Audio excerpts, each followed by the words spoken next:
ঢাকা-৫ আসনে আজাহারীর প্রার্থিতা নিয়ে যা জানা গেল। আসন্ন জাতীয় সংসদ নির্বাচনে ঢাকা-৫ যাত্রাবাড়ি ডেমরা আসনে জনপ্রিয় ইসলামী বক্তা ড মিজানুর রহমান আজাহারী বাংলাদেশ জামায়াতে ইসলামীর মনোনয়ন পেয়েছে না এমন খবর সামাজিক যোগাযোগ মাধ্যমে ছড়িয়ে পড়লে ব্যাপক আলোচনা সৃষ্টি হয়েছে। বিভিন্ন প্ল্যাটফর্মে বিষয়টি দ্রুত ছড়িয়ে পড়লেও খবরটি সঠিক নয়, এটি গুজব বলে নিশ্চিত করেছে জামায়াতের একাধিক নেতা। ঢাকা মহানগর উত্তর জামায়াত নেতা আতাউর রহমান যুগান্তরকে বলেন, এই আসনে আমাদের প্রার্থী আগে থেকেই ঠিক করা, উনি সেখানে কাজও করছেন। মিজানুর রহমান আজহারীকে এই আসনে জামায়াতের মনোনয়ন দেওয়ার তথ্য সঠিক নয়।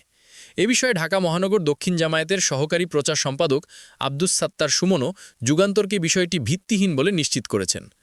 এছাড়াও জামায়াতের সহকারী সেক্রেটারি জেনারেল ও দলটির মিডিয়া বিভাগের প্রধান এহসান মাহবুব জুগায়ের গণমাধ্যমে বলেছেন, জামায়াত থেকে মিজানুর রহমান আজহারীকে মনোনয়ন দেওয়ার খবরটি গুজব, এমনটি হওয়ার কোনো সম্ভাবনাও নেই।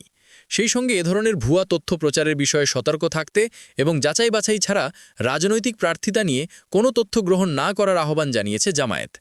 এদিকে দুপুর থেকে সামাজিক যোগাযোগ মাধ্যমে প্রকাশিত বিভিন্ন পোস্ট ও অনানুষ্ঠানিক প্রচারের সূত্র ধরে অনেকেই বিষয়টিকে সত্য বলে ধরে নিয়ে মিজানুর রহমান আজহারীকে অভিনন্দন জানাতে থাকেন। তবে আজহারী এখন পর্যন্ত এ বিষয়ে কোনো প্রতিক্রিয়া দেখাননি। ঢাকা-৫ আসনটি ঐতিহ্যগতভাবে ও রাজনৈতিকভাবে গুরুত্বপূর্ণ হিসেবে বিবেচিত। আসন্ন নির্বাচনে এই আসনে নতুন প্রার্থী মনোনয়ন দেওয়ার বিষয়ে দলটির নীতি নির্ধারকেরা পুনর্বিবেচনায় বসছেন বলে জানা গেছে। তবে এই আসন থেকে কামাল হোসেন নামের একজন প্রার্থী জামায়াতের হয়ে নির্বাচনী প্রচারণা চালাচ্ছেন।